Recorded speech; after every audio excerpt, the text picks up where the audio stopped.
All right, so ships are bringing a much-needed good to South Africa, power. This is what Parliament was hearing about today. South Africa has struck that more than 200 billion rand energy deal with the Turkish company Karpower to provide our country with power from ships. Now, the 3 floating power stations, which use liquefied natural gas to produce electricity, are expected to dock at Saldanha, Richards Bay and Gqeberha towards the second half of next year. To discuss, we're joined by Energy Analyst Yelland. Chris, thank you for being with us as always. So Parliament had some questions and the public has had questions here. Firstly, these ships use gas, which is dirty power. It's not solar or wind, at least. Did government make the right choice here to give this contract to Karpowership? Well, certainly in my analysis, no. I think this is the wrong choice, the wrong decision, and the wrong process for reaching this decision.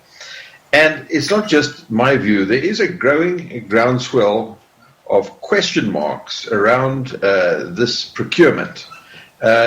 Just recently, a well-known energy analyst, a respected energy analyst, Clyde Mellerton, released a paper in which he showed that an alternative way of procuring emergency power could have delivered electricity at less than half the price and meet fully the requirements for dispatchable power from 5 o'clock in the morning till 9:30 in the evening and provide much more energy than is being provided under this risk mitigation power procurement process. So what would have been that better alternative?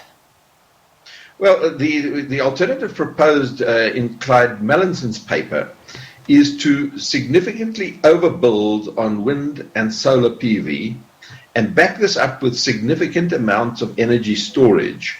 And this, as he points out and shows in his analysis, meets fully the requirements of the risk mitigation IPP program, delivering exactly what is asked by this program and much more at less than one half of the price. And really one has to take this analysis very seriously. It is a very sound analysis, backed up by facts, and supported by data produced by science and engineering organizations in South Africa and abroad. And I think the IPP office got it wrong, to be frank. Yeah. Well, what is their rationale? You're saying that the cleaner energy could have been a better alternative. Would it have been as available as quickly? I mean, we're only talking about, I think, August next year when these ships come into South Africa. Then they've got to gear up and get ready to produce power.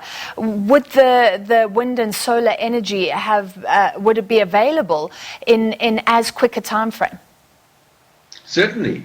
In fact, as you know, there were 8 bids awarded or declared as preferred bidders.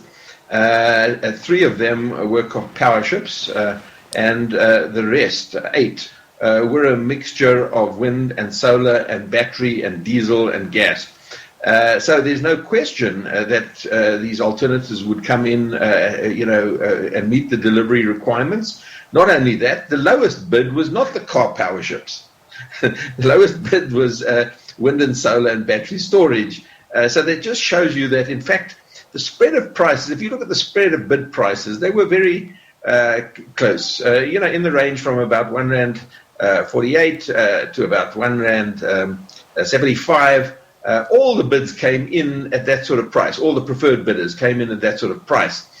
But the important thing to note is that whilst the prices are similar in today's rands and today's money, if one was to consider the fact that the Karpowership's offer is literally about 100% imported, all the liquid fuel is imported, and the power ships are never owned in South Africa. They're simply rented from their foreign owners, so they never become it's not a South African asset, and all the money goes abroad. Now, that price that was bid of, let's say, around about R1.50 a kilowatt hour of the Karpowerships is linked to the US dollar price of liquefied natural gas, which is volatile. It's a volatile price. Number two is linked to the rand-dollar rate of exchange, just like petrol and oil is in South Africa.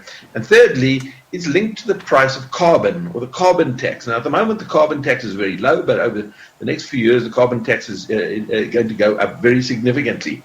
So if one were to look at the upside potential, the price from the Karpowerships, whilst it may look competitive today, over 20 years, there is massive upside risk, which is going to be borne by the customer in the tariff, because the tariff is not fixed. It's a variable tariff that is linked to these indexes.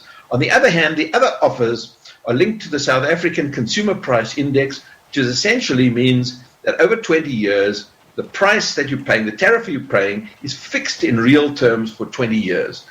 So whilst it may look attractive or comparable at the moment, the upside risk of the fully imported product is massive compared to those assets that are going to be owned in South Africa and getting the energy from the sun and the wind and from battery energy storage. All right, so they're concerned. You're raising concerns about cost. Environmental groups are hugely concerned about the pollution from these ships as well. How's government defending this? Is there any argument to be had that you have a mix of South African IPPs plus a Turkish one, that you diversify a little? I don't know. Personally, I think there's no valid argument. I don't think it was a rational choice. There are many people who believe that the tendering process was essentially rigged to favor these Karpowerships to meet certain interests. There is interest in building a gas economy in South Africa. Gas is certainly cleaner than coal, but it is still emits very high levels of carbon dioxide, which, as you know, is one of the causes of climate change. These projects still need to obtain environmental authorization.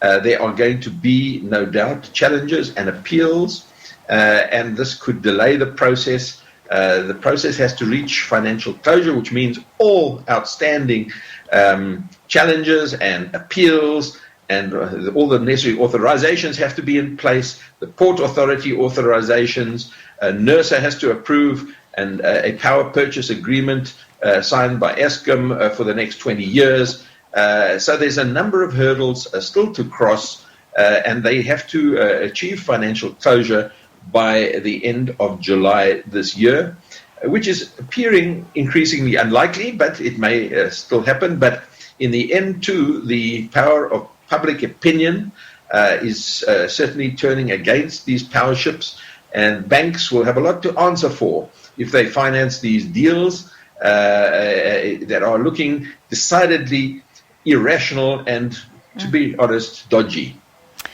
All right, we'll see what happens there. These ships are scheduled to arrive in the second half of next year. They're not South African ships, they're Turkish-owned ships owned by a Turkey-linked company, and will provide power by converting gas to energy. A rising controversy there, it seems. Thank you very much, Energy Analyst Chris Yelland.